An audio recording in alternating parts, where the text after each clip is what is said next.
type about her looks. Her looks, her looks, her looks, her looks. Her looks were what was important. Nobody cared who was actually telling the truth. They cared who was good looking. Wanted to follow bias. People did not want to try the law. And all of these folks show that they're aware of the bias. The suggestions that they make show that they hold those bias in most of these situations. How can you help someone who's being abused by a bias that you believe in? You guys believe that somebody who is more physically attractive is more honest. A lot of women play on this. We've taught them to. We have taught them to utilize this bias to the best of their advantage, thereby eliminating the truth. Between the truth and she's pretty and female, the fact that she's pretty and female supersedes the law in most of your eyes, most of your minds. And then, of course, we're having to use antiquated numbers. Why do I say this? Because we have come to realize within the last decade, well, the last 2 decades, we tried to ignore it for the first one. Then we ended up with MySpace and Facebook, YouTube, Twitter, and Twitch.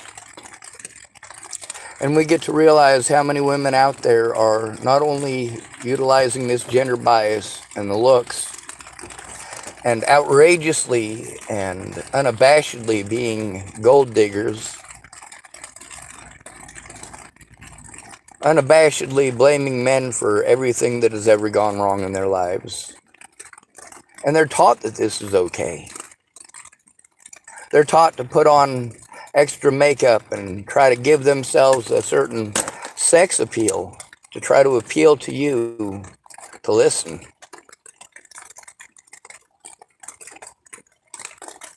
A woman is taught that if she is victimized, she's supposed to do certain things. She's also taught that if she's victimizing somebody else and gets busted, she can do the exact same things.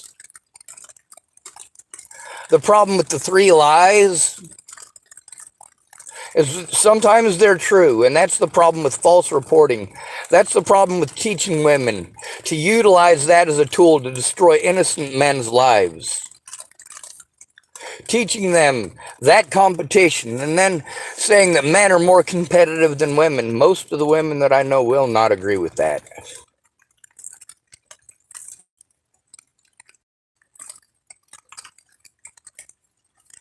In public, some of them may go along with it because it's the popular theory, popular thing. But you know what? We've realized that women are 11 times more likely, that's across the board, 11 times more likely to be the stalkers.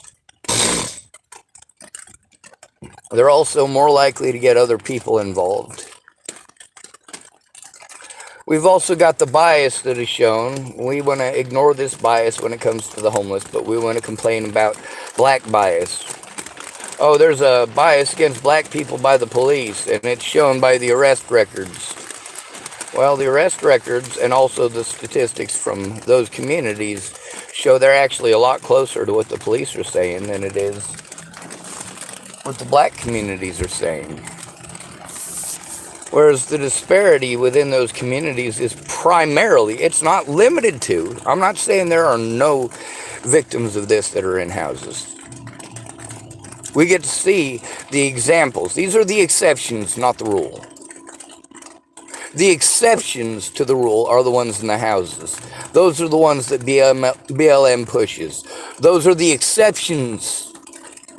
Because most of these black men who are murdered are fucking homeless when they're killed. Most of the black men who are incarcerated were homeless when they were arrested. Do you know why?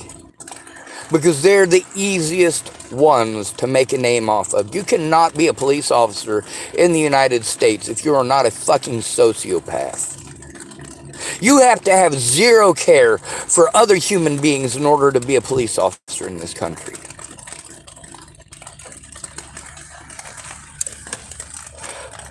Who knows better how to break the law Get away with it, and police officers,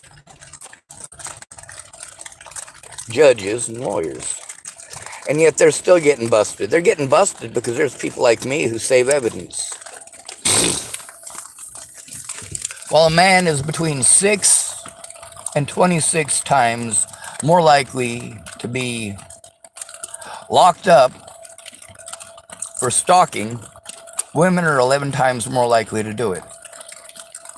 You get to see through the entire Natalie Bollinger situation and everything since that I am forced to go to my predators for help, alone, over and over and over again, while they commit crime after crime after crime, and I have to beg people to please tell the truth. Please go in with me. Please make the calls with me. Do not make me do it alone. Try the legal route. That's what all of these people are arguing against, is doing it the legal route. The way that I have been asking to do it since the very beginning is the legal route. And you can see through all of this how people judged based on looks. All of the evidence shows that Natalie Bollinger was on heroin. Shows that her daddy is this sick, disgusting fucking pervert. Shows that Tim Beeson was the one who was preying on an underage girl.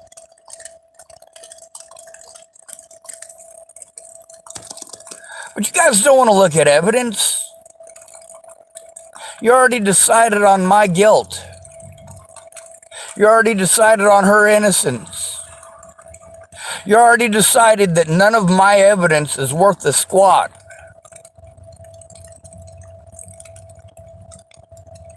You want to pretend that people, because of their looks, they must be honest, and therefore we don't have to look at any evidence. We don't have to collect any evidence. It's okay for officers to threaten, harass, and intimidate witnesses.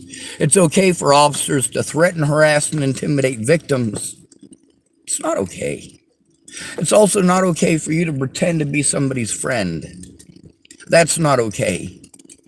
A lot of women that I know have a whole slew of guys that are just their friends. That's because when they need something, they can go to a guy and he'll fucking give it to them. But then when it's the other way around, they're always too busy. Now, there's studies that have shown that, well, pretty people are more likely to believe that life is fair.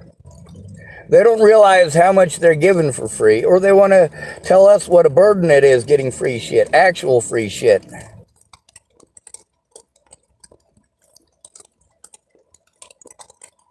When you got to jump through $1,600 worth of hoops to get $800 worth of government assistance. And then people want to tell you that in order to get their help, you got to spend money on what they want you to spend it on. And then they don't help you. They make you do it yourself without the resources that they have every day at their fingertips.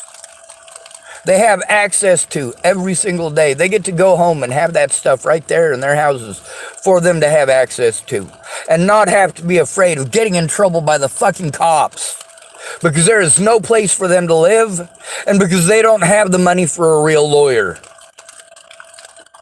Not one of my friends wanted to try the legal route at any point in time. What they wanted to do was try to talk me out of turning in my fucking abusers. How the fuck is that a friend? They wanted to go out of their way to waste my time. If you're going to tell me something, and you're going to pretend that it's the truth at me, and the cops are going to pretend something else is the truth, and you can't both be right. But I'm being victimized because what? Because of gender bias, because of bias against the homeless,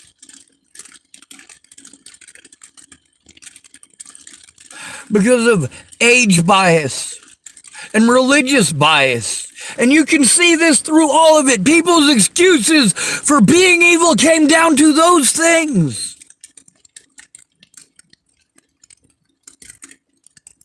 How can I take stock in your religion? If you're going to use your religion as an excuse to look away from the crimes happening to others. Who are the first people that Adolf Hitler and his goons went after? Was it the Jews? No, it wasn't. It was the disabled and the homeless.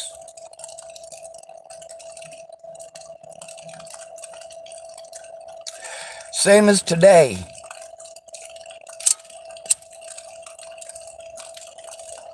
None of my friends wanted to try the legal route. None of my family wanted to try the legal route.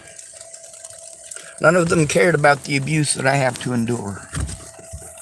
None of them have to endure. This is not something that I get to just bounce out from, like you guys keep wanting to insinuate, but then again, you're not looking, are you?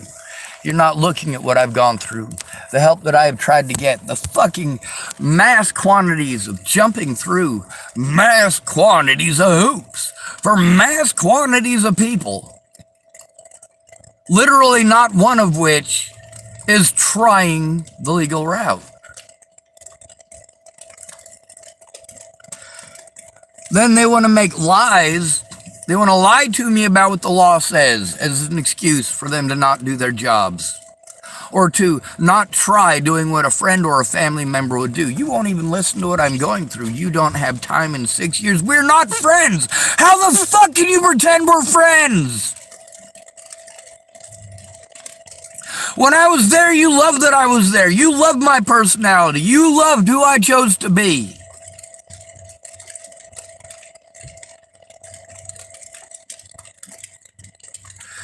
The thing is, after that, the things that you said, the friendly things that you said, you know what?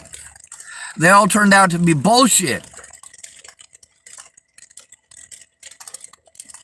Out of 20 times you was going to keep your word, you finally kept your word once, and you made a deal about it, and you broke your fucking deal immediately. And then you want to be pissed off that I didn't keep my word.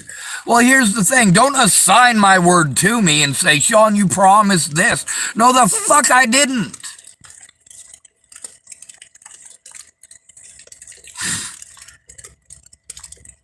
Not my fault that you're a dumb cunt that didn't want to try the legal route.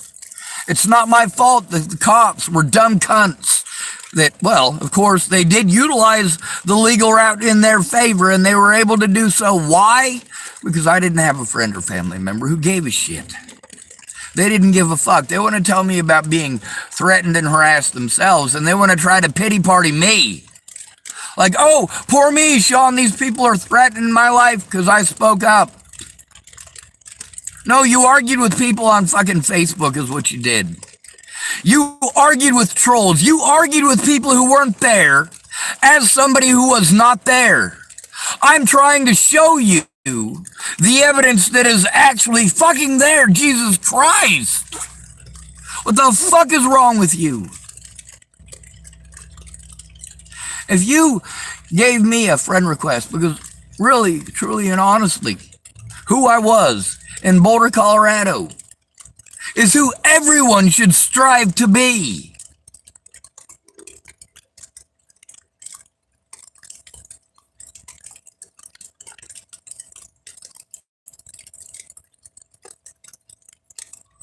I picked up fucking trash everywhere I went.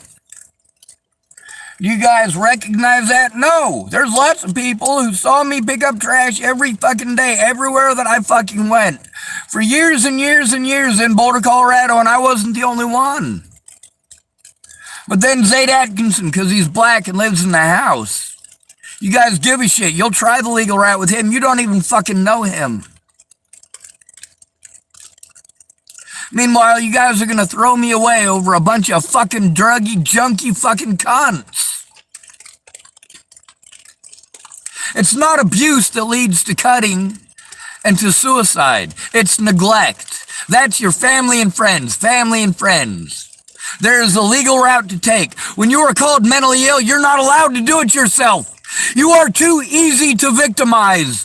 That is why all lawyers tell you, you need to have a friend or family member. Do you have a friend or family member? No, I don't. No, I fucking don't. I don't. I'm not good looking. I don't have money. They don't give a shit. I don't have a vagina. And I am not dark skinned. Nobody gives a fuck. They can't see my disabilities. The women who tell me that they understand because they have panic attacks over actual abuse. But then they want to slam on me later on. As if I can't possibly understand. These people tell me they understand. They're reaching out to me because they want to extend to me the fact that they understand it, that they want to help any way that they can. Well, you can speak up to the public. You can speak up about your experience and mine. With many of these people on my channel, I speak up about theirs. And some of them speak up about theirs on my channel, and I share their information that they want me to, but who shares mine? 6 years I've been begging someone to fucking care. And that's the problem in the United States. There's a legal route, and I've seen the legal route work. Why does the legal route work? Because people work together. This was divide and conquer from the very beginning, and you look at all the different types of abuse that are available to the police. The availability to take away, confiscate all of your evidence, to press false charges on you.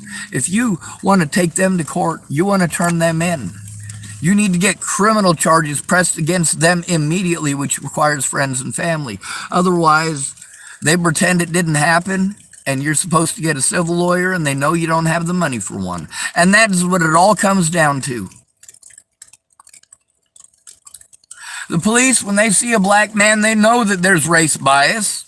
They know that there's gender bias. And they know that the chances are pretty good that that person is going to not have much money. Especially in the neighborhoods they're driving through. If you're driving through the projects and you find somebody who got a fucking fat stack of cash, well, chances are pretty good it was gained illicitly. But that's no guarantee. There ain't no guarantee that somebody didn't get a fucking Ford Pinto driving around in a fucking shitty neighborhood and go, you know what, it's a hell of a gift, but it's going to get stolen. If I leave it parked, it's going to get stolen. The rims are going to get took. Every part of it's going to disappear. You know, it's probably a good idea for me to get the cash for selling it. And then I can ride the bus. That's a lot safer. Isn't that strange? If you live in a poor neighborhood in a lot of places, it doesn't pay to have a vehicle.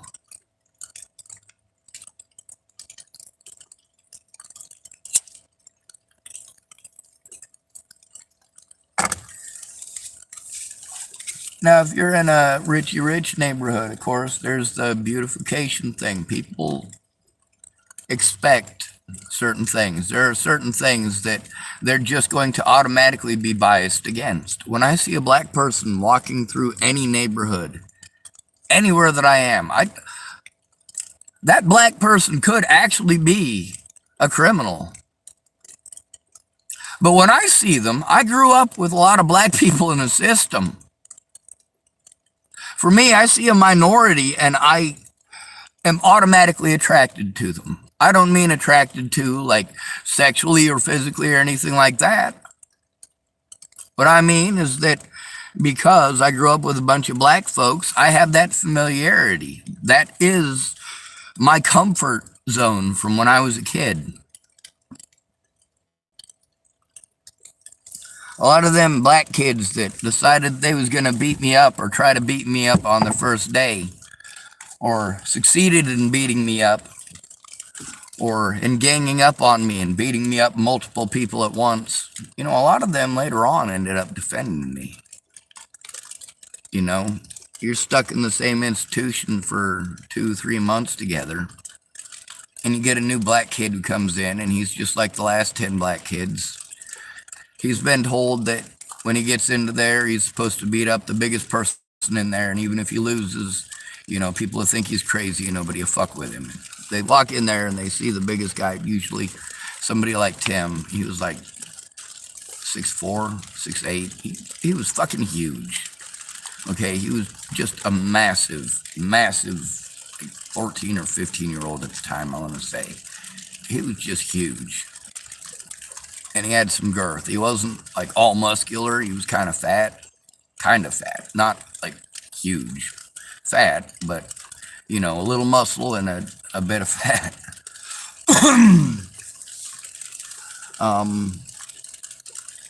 But, they'd walk in there and they'd see him and they'd go, all right, I'm not going to try that. That guy might kill me on accident. So then they look at somebody about their size and they go, he might know what he's doing. And then they look at the little white guy and they're like, yep, that little white kid over in the fucking corner, I could beat him up. He's a fucking little white kid.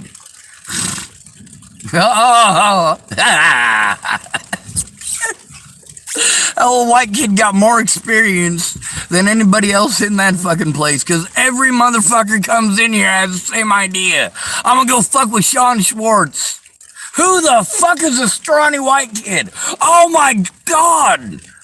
There's a scrawny white kid in here. That is I could go beat up that scrawny white kid. Oh fuck no. By the time me and Tim parted our ways, me and Tim were the bestest of friends. By the time we parted our ways, if one of them kids come in wanting to beat me up, he wasn't above pushing them against the wall or picking them up by their scruff, depending on how big they were. He was a fucking badass. I was glad to have him.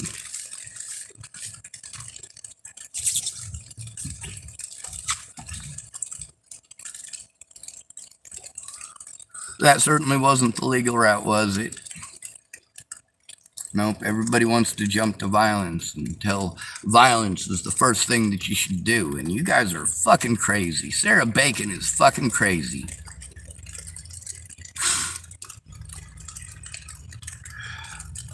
My ex-brother-in-law, my niece's daddy, Riley Lawton, of Sydney, Nebraska, man. First thing he wanted to jump to with that Robert Franklin Mornick, the registered sex offender who threatened my life and threatened to assault me and wanted to intimidate me into being his friend on Facebook. No. Abso-fucking-lutely not.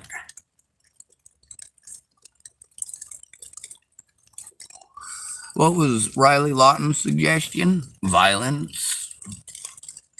I'm like, dude, I can't physically fucking defend myself anymore. I mean, I gotta resort to dirty tricks if I'm gonna fight at all. I have to resort to dirty tricks. There's just so many people, and Candace Bonderon wanting to talk about shooting people. And of course, I got the recordings with her mom too, Lori Dale.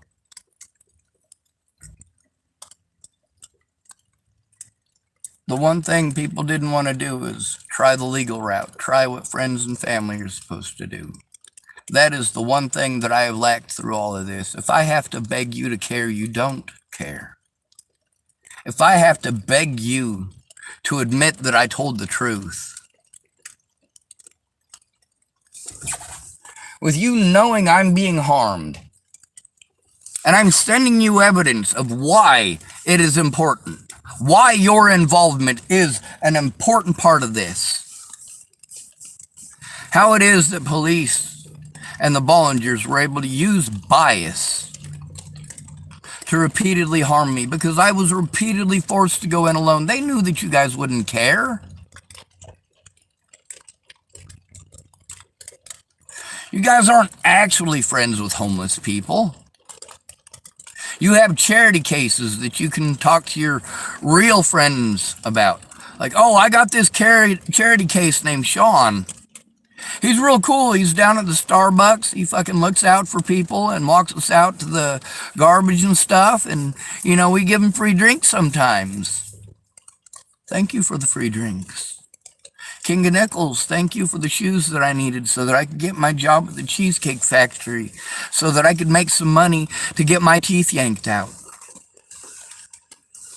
It's not your fault that after buying me those shoes and me going to work for 6 months, fucking sleeping behind the pedestrian shop under a mountain of fucking cardboard boxes.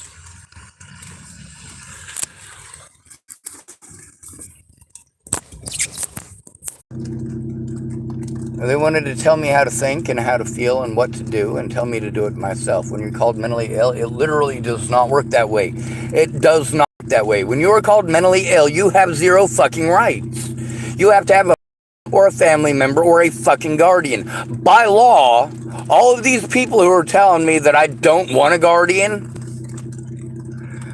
they were already supposed to be submitting the paperwork to get me one.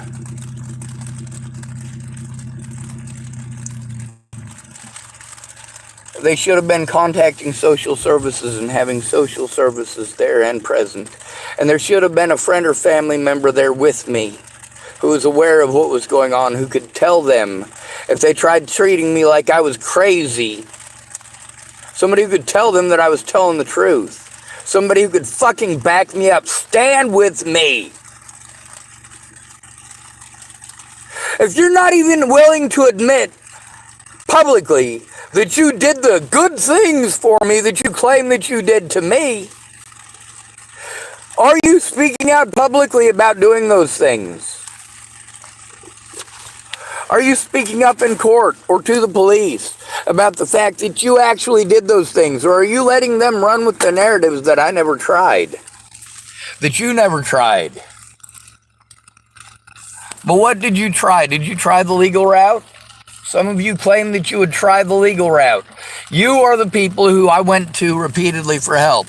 Those of you who claimed you were willing to try the legal route, but none of you tried the legal route either.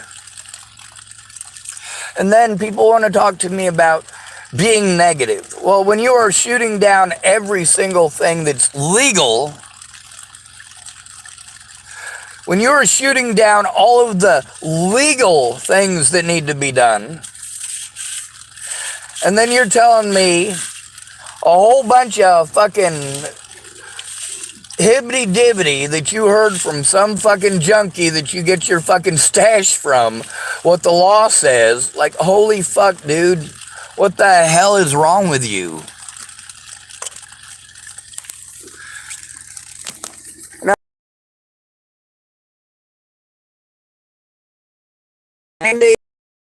at all possible to try to turn this as a matter of safety. The reason that I can prove that Leslie Snell lied throughout my court stuff and that Scott DeCosta lied throughout my court stuff is because I recorded every goddamn thing and I posted it up.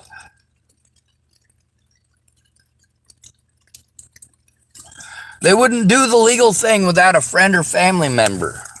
Without a friend or family member present, they get to threaten, harass, and intimidate me as if I am a schizophrenic junkie.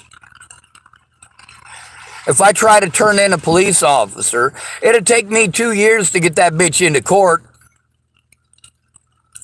But it only takes them 10 seconds to slap cuffs on you, assault the fuck out of you, pretend like you was resisting, press false charges, and steal everything that you have. They take away your phone so you can't contact anyone. As you know, if you're autistic, that is your lifeline. Your phone is your lifeline. When you take that away from us, you take us away from our support network and our friends and our family, the people who know us. If we are being harmed, they can speak up then and there, but you get to see in video very plainly and clearly that even though Laura Nelson was involved in a lot of different situations in this, she said absolutely nothing. Both with Jordan Anderson as well as with Sean Holloway.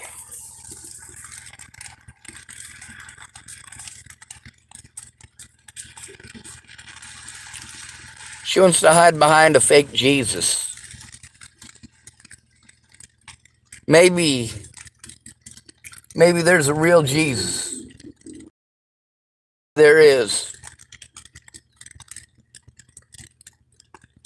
But that ain't what that Jesus spoke about. That ain't what that Jesus taught. And if you're going to ignore the law and pretend to be a Jesus freak now,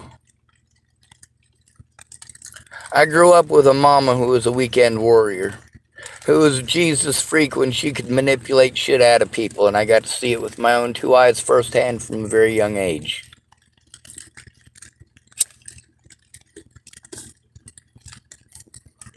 You get to see how I reached out to professionals who were also friends in some of these cases.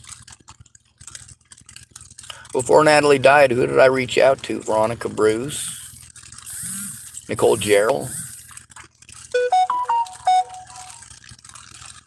Jeff Ritter, Kara Heller, Nicole Peralta, Tamara, all before Natalie was killed. And there's more than that too.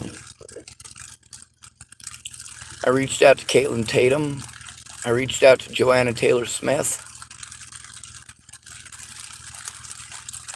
I reached out to multiple law enforcement agencies. I reached out to my friends. I tried to get help stopping the abuse, but without that support network in person, I wasn't going to get heard. With me having a 50-50 chance of being assaulted before I even run into somebody that I need to talk to when I go to visit my older brother or Mobley in Boulder. By the way, Mobley is dead. Or if I go to see Christine in Boulder, by the way, she's dead too.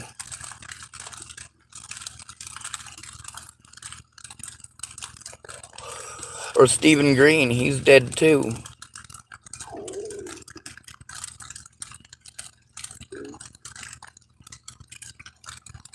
They're all dead, Dave.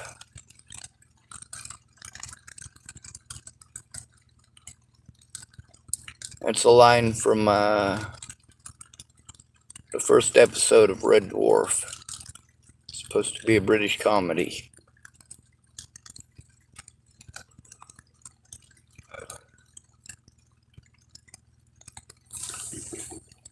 My friends wanted to argue the volunteer advocate that I had. The volunteer autism advocate. The police pretended that I had an advocate the whole time, despite the fact that she was on the job for 6 months. Keep in mind that she was put in contact with me because of Deputy Fisher of the Dual County Sheriff's Department. Deputy Fisher is no longer a deputy since doing that. My autism advocate was never allowed to speak in court. She never fought for her rights because it didn't matter to her. It didn't affect her life. It affected mine. For many of these people, I tried the legal route. They outright refused over and over again. Any excuse not to. Any excuse not to. And that's why they're on YouTube. That's why they're on Facebook. They chose this. They chose to look the other way. Natalie chose to look the other way. All of these people knowing, many of them stating outright that I am the most honest person that they know. Many of them stating outright that I am the most intelligent person that they know.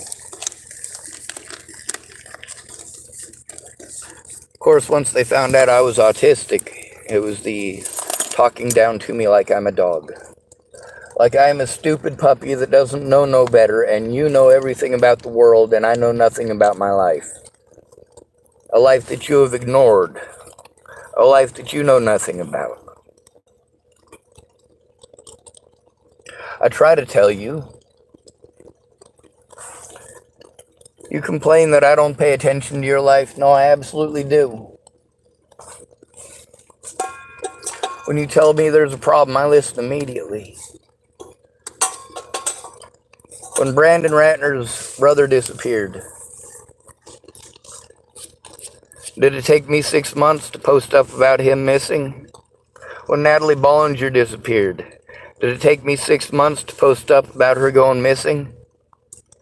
When Alicia Bollinger disappeared 3 times after Natalie disappeared, did it take me 6 months to post up about her missing? When I saw that missing persons poster in Boulder with Sarah Rubiolo, that's how I found out her name, by the way.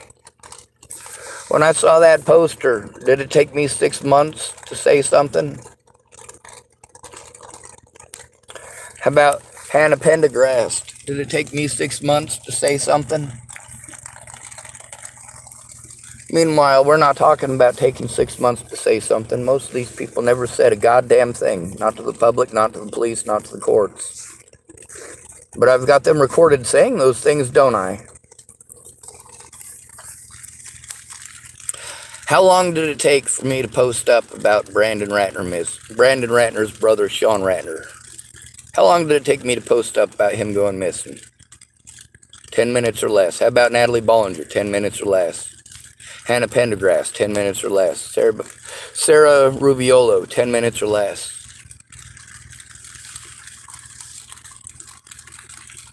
How long did it take for me to post up about Shannon Alvarado's missing friend Marnie? 10 minutes or less.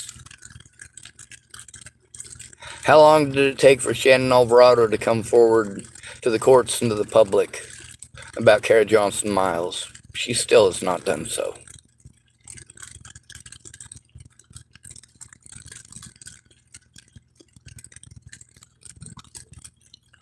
Has Dan Faber come forward to the police or the public about Layla Johnson, or only in a phone call on my channel?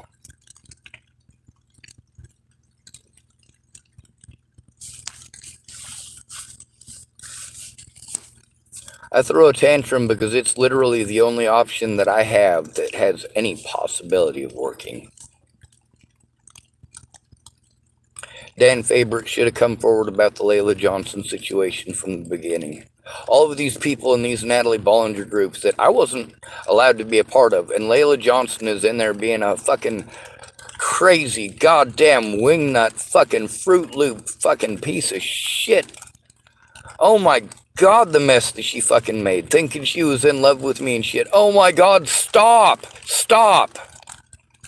Natalie Bollinger thought she was in love with me too. Look how that fucking turned out. Don't fucking do that. Don't be in love with me. We can be friends. We can be friends. That's what you're allowed. That's what you get. Nothing more.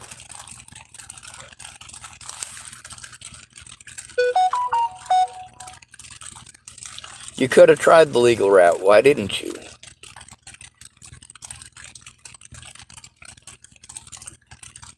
I'm a mean son of a bitch, and all of you know it by now. The question is why? Now, we've been through my paperwork. We have been through the legal route. What is legally supposed to happen? We have also gone through what did not happen. How bias was used. Bias. Not the law, but bias. Bias against the disabled. Bias against the homeless. Bias against white males in fucking specific. Religious bias and gender bias. And of course, my looks. Look how many of my predators were women and how they all got away with it because they're women. Literally just because they're women. The law did not matter. Look at how many officers got away with doing this just because they're cops. All by doing the same thing, utilizing the same exact thing, your bias, your public bias against men, against ugly people, against broke people, and especially against the homeless. Most rapes in the United States are committed against 1/720th of the population, the homeless.